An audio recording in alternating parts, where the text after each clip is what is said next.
do it. It's unfair. We would be honored if you would join us. Hey everybody, what is going on today? Hope you're all having a good day today so far. So today, I want to go over a question that was asked to me in my Instagram yesterday, and it's actually a pretty good one. What if there was no high ground? Who would have won?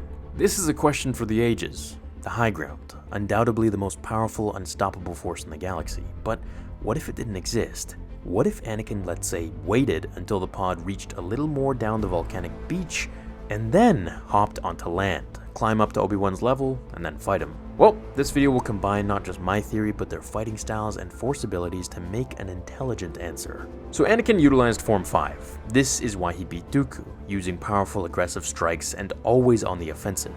Obi-Wan used Form 3, Sorsu. He was the master of it according to Mace Windu. He used this to fight Grievous with his many arms. It focused on tight blade work and always being used on the defensive. It was the perfect opponent for Anakin's fighting style.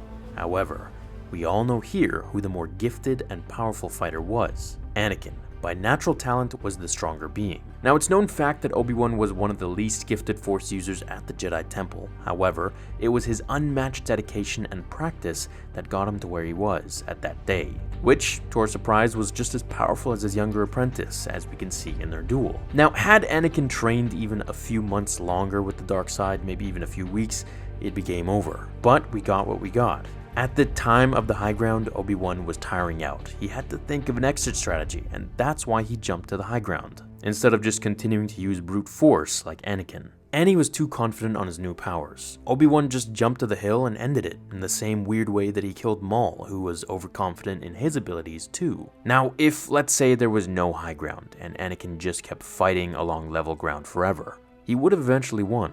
I fully believe that. Obi-Wan wasn't nearly in the same physical shape or age as Anakin was, nor were his abilities on par. He could defend and block for only so long until, he'd eventually slip up, and then it would all be over. Now, all Anakin had to do here was wait for the pod to move along the riverbank, get to level ground, use Force speed, and then continue their duel. He didn't, and it was his downfall. His overconfidence was his weakness. Which, if you guys know George's writing, he uses the same theme in prequels as he did in the originals. Anakin's defeat wasn't due to Obi-Wan being stronger or better than him, or even smarter, really. Anakin knew the disadvantage of the low ground. It's not like he didn't. He studied his master's attacks against Darth Maul, and he saw this as a challenge to prove himself, thinking that his powers in the dark side now were more than anyone in the galaxy. And ultimately, it led to his failure. Now, in terms of what would have happened to the galaxy if Anakin didn't lose, well, I've done that video a few times over, so you guys can check that out. But if you want, I can always cover it again, maybe in a different theme.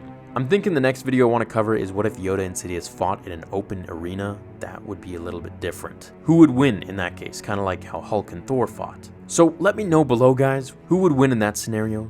I can get started on it right away. And what did you think of today's topic?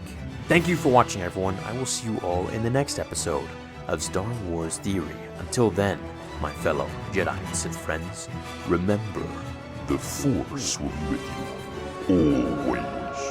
Now, fulfill